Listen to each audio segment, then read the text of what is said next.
Καλησπέρα παιδιά, Αλεξάκης παιδί είναι εδώ. Και αυτό είναι το δεύτερο μας επεισόδιο για Minecraft. Και είμαι παρέα με τον Παυλιδάρα 05. Παυλιδάρα 05, πες ένα γεια. Γεια σας. Και παίζουμε Skywars. Ναι, Skywars. Και σε περίπτωση που κάποιος δεν ξέρει τι είναι το Skywars, είναι δύο νησιά. Και είναι 5 άτομα στο νησί και 5 στο άλλο. Και είναι δύο ξεχωριστές ομάδες. Ωραία, Red οι άλλοι και Blue εμείς. Η ομάδα που θα καταφέρει να σκοτώσει την αντίπαλη ομάδα πρώτη κερδίζει. Τώρα στην προκειμένη περίπτωση αυτός μπούκαρε μέσα, όμως εγώ με τα εξαίσια αντανακλαστικά μου καταφέρω να τον σκοτώσω. Κοιτάξτε τους αντιπάλους. Τρένο. Δείτε. Όχι στο πρόσχη. Ναι. Και ναι παιδιά, ναι. Κανονικά θα παίξουμε Skywars. Γιατί όχι.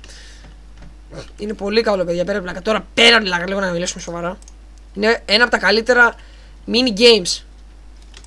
Γιατί είμαστε σχεδόν πάντα νικητές. Μιας και εγώ και ο Παυλιδάρας 05 έχουμε πολύ καλά skills στα Hunger Games. Άμα θέλετε θα σας δείξω τα stats μου στον Hypixel.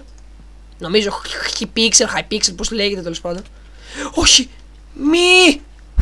Σώθηκα! Γιατί να μου το κάνω. Πω να μην κλείσει το νερό γιατί θα πεθάνεις. Πες να μην πεθάνω πάνω. Κόλλησα. Κι εγώ. Ναι! Ναι! Το πεις. Ναι. Και μόλις το ίντερνετ μπάγκαρε. Τι είναι. Τι. Ξεκόλλησες. Α, κι εγώ ξεκόλλησα, ναι, ξεκόλλησα. Ωραία, κάτσε. Να βάλω λίγο ένα blog να ασχοληθούμε. Ω, Α! Εντάξει. Με έκανε το teleport επειδή είχα κάτι τέτοιο. Ωραία. Άλεξ, έλα. Ωραία, ήθελα να παιδιά να τσεκάρω πλέον να ξεκόλλησα. Και ξεκόλλησε. Και πάμε για τη μάχη, ναι, γιόλο! Και κάνουμε μια μικρή βλακία, θα μπορούσαμε... Χρήστο, πρόσεχε μην πέσεις. Τώρα γιόλο! Έμεινε κι άλλος. Και ναι, παιδιά, αυτό ήταν το βίντεο για σήμερα. Ήταν μικρό, το ξέρω, όμως είναι Skywars. Είναι Skywars και νικήσαμε. Σε παικταράδες που είμαστε. Ναι. Και... και αυτό ήταν το βίντεο για σήμερα, παιδιά. Τα λέμε... Χριστό, πες ένα γεια. Γεια σας παιδιά.